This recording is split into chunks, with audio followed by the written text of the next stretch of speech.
When I think about the scenario in that doctor's office when my birth mother went in for an abortion to kill me before I had a voice to speak, I'm dumbfounded at the vision that comes to me with her going there hopeful that she can terminate this pregnancy and then having a child there in the doctor's office, and the fact that I might not have been here, and that was their plan.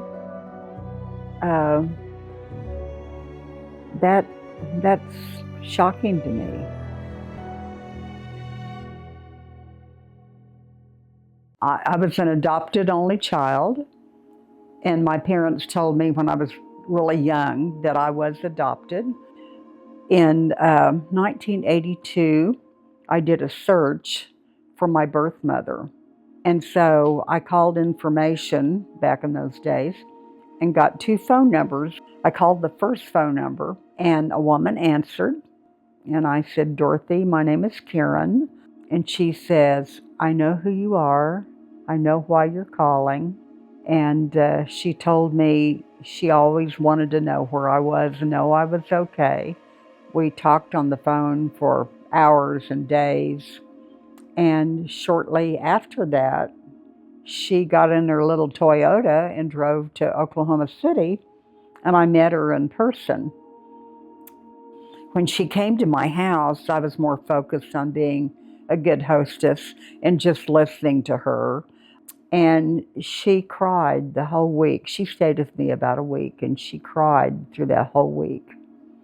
And one of her comments was, she said, "There's no hell like the hell of a woman that gives up a child." Well, the second day she was there in my home, I asked her about my birth certificate. It said I was born in Dr. Paul Jones' office. And she said, "That's right." She said, "I went there to have an abortion, and the doctor started the procedure, and you were born." And she was 8 months pregnant when he performed the abortion. So here is a baby being born that neither of them had planned on, and they've got to get me out of Dodge. He just performed an illegal abortion, and now they've got a baby, and what are they going to do with me? So he knew my parents and gave them a call, and certainly they wanted the baby. They wanted me. I thought I was the only person I'd ever heard of in the whole world that had survived an abortion. And so it was through my initial contact with Melissa, and then a few years later, her getting those of us together that she'd learned about and starting the Abortion Survivors Network, that I became familiar with all the other survivors or at that point. And yes, I think we all we all have a story.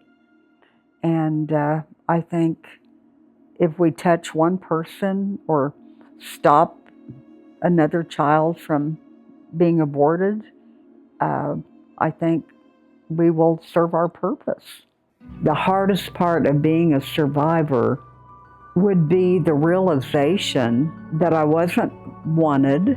My life was going to be taken from me. And on the flip side of that, the date of my abortion attempt turned into being my birthday. I think God intervened, and I was not killed.